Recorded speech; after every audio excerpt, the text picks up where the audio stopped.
الشیطان اللعین الرجیم بسم اللہ الرحمن الرحیم وبہ نستعین انہ خیر ناصر و معین۔ میں ہوں سید عدنان حیدر جعفری اور آپ دیکھ رہے ہیں الکوثر میڈیا۔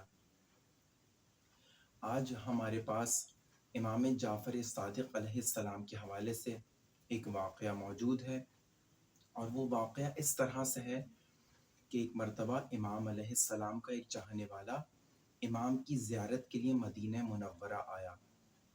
جب مدینہ منورہ آیا تو اس نے امام سے ملاقات کرنے کے بعد کہا کہ مولا،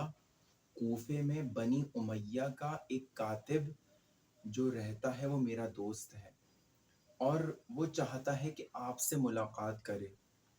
امام علیہ السلام نے کہا کہ صحیح، اب جب تم دوبارہ آنا تو اس کو اپنے ساتھ لے کے آنا۔ بس اب یہ واپس کوفے گیا۔ کوفے جانے کے بعد اس نے کہا کہ امام علیہ السلام نے ملنے کی اجازت دے دی ہے، لہٰذا یہ وقت مقررہ پر یہ دوبارہ مدینے آئے، اور وہ بنی امیہ کا کاتب یعنی جو دفتری امور کو انجام دیا کرتا تھا بنی امیہ کے، وہ امام علیہ السلام کی خدمت اقدس میں حاضر ہوا، سلام کیا۔ امام علیہ السلام نے اس کے سلام کا جواب دیا۔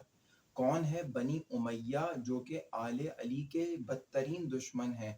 لیکن امام علیہ السلام نے ان کو بھی کس طرح سے اپنے پاس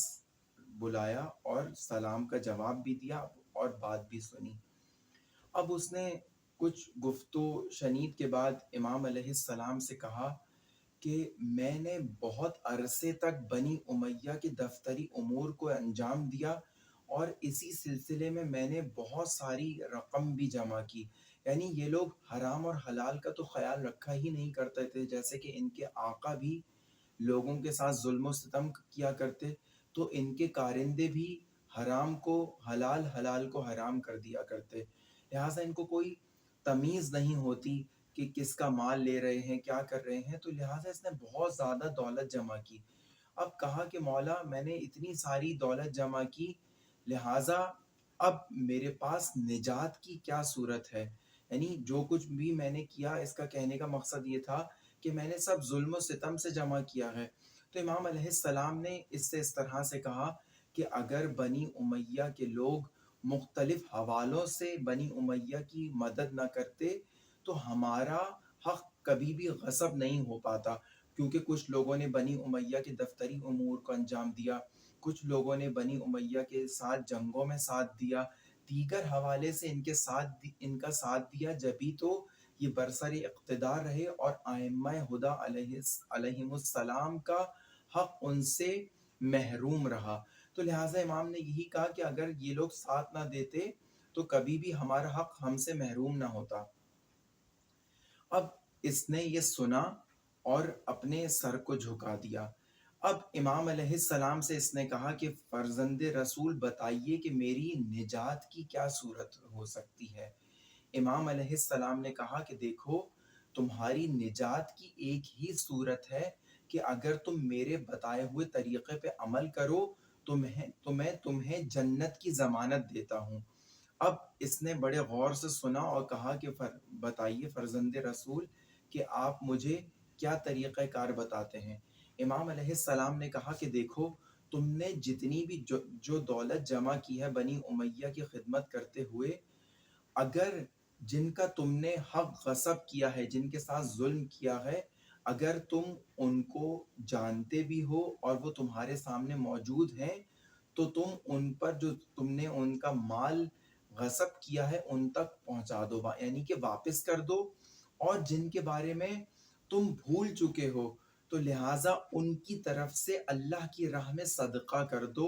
اگر تم نے اس میرے بتائے ہوئے طریقے پہ عمل کیا تو میں تمہاری جنت کی ضمانت دیتا ہوں۔ یعنی امام علیہ السلام اسے جنت کی ضمانت دے رہے ہیں کہ تم اس طرح سے کام کرو۔ تو لہٰذا اب یہ سر جھکائے رہا،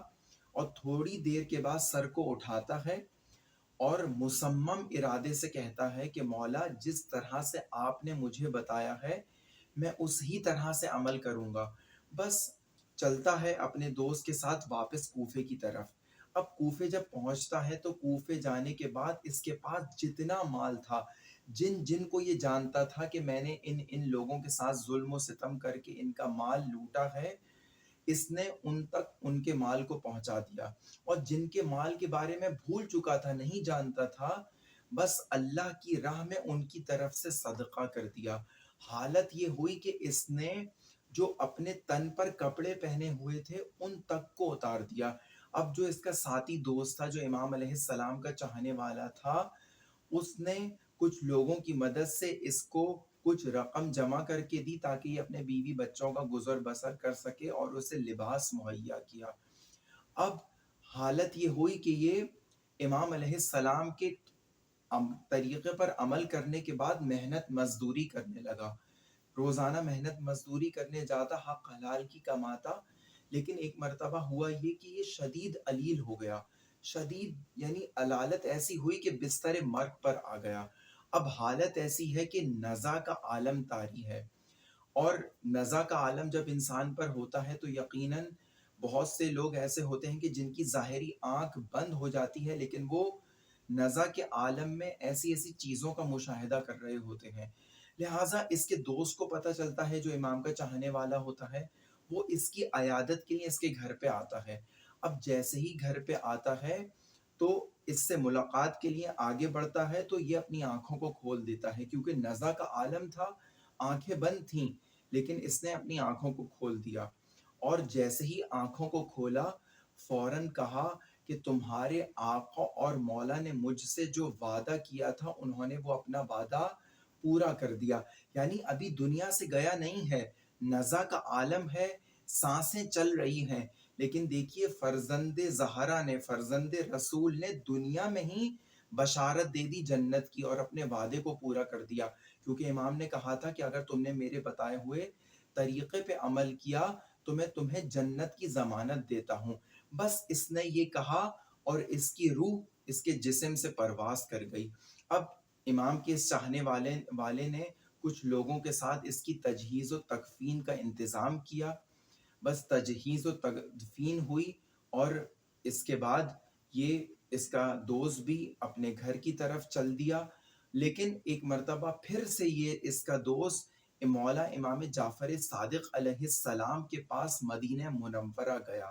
اب جیسے ہی مدینہ منورہ امام کی زیارت کے لیے گیا، امام سے ملاقات ہوئی، امام کو اس نے سلام کیا، اور امام نے جواب دیا، اور امام نے فوراً کہا کہ ہم نے تمہارے دوست سے کیا ہوا وعدہ پورا کر دیا۔ بس اس نے یہ سنا اور کہا کہ فرزند رسول بالکل آپ صحیح کہتے ہیں کہ جب میرے دوست پر نزع کا عالم تھا، میں اس وقت اس سے ملاقات کے لیے گیا تو اس نے اپنی آنکھوں کو کھولا تھا، اور مجھ سے یہی کہا تھا کہ تمہارے آقا اور مولا نے اپنا کیا ہوا وعدہ مجھ سے پورا کر دیا۔ کہ دیکھیے عزیزان گرامی قدر، ہمیں اس واقعے سے سبق یہ ملتا ہے کہ انسان ہر لمحے حق اور حلال کمائے، کسی پر ظلم و ستم نہیں کرے، اور حق و حلال کی کمائی سے اپنے بیوی بچوں کا گزر بسر کرے، تو یقیناً انسان بڑے مراتب کو پا لیتا ہے۔ کہ جیسے اس شخص نے کیا کہ اپنا سارا لوٹا ہوا مال جو لوگوں سے ظلم و ستم کے ذریعے جمع کیا تھا، اللہ کی راہ میں دے دیا، اور جن کو جانتا تھا ان تک ان کا حق پہنچا دیا، تو امام نے اس سے وعدہ کیا ہوا سچا کر دیا۔ تو اس سے ہمیں یہ سبق ملتا ہے کہ ہم ہمیشہ حق حلال کی کمانے کی کوشش کریں، کسی پر ظلم و ستم نہیں کریں۔ کہ دیکھیے امام کا چاہنے والا نہیں تھا، بنی امیہ کا کاتب تھا، لیکن آیا بھی کس کے در پر؟ حلال مشکلات کے در پر آیا، اور امام علیہ السلام کے بتائے ہوئے طریقے پہ عمل کیا، اور جنت کو حاصل کر لیا۔ خداوند عالم ہم سب کی توفیقات خیر میں اضافہ فرمائے، ہمیں ہمیشہ حق اور حلال کی کمانے کی توفیق عطا فرمائے، ہماری عبادتوں کو اپنی بارگاہ میں قبول منظور فرمائے۔ والسلام علیکم ورحمۃ اللہ وبرکاتہ۔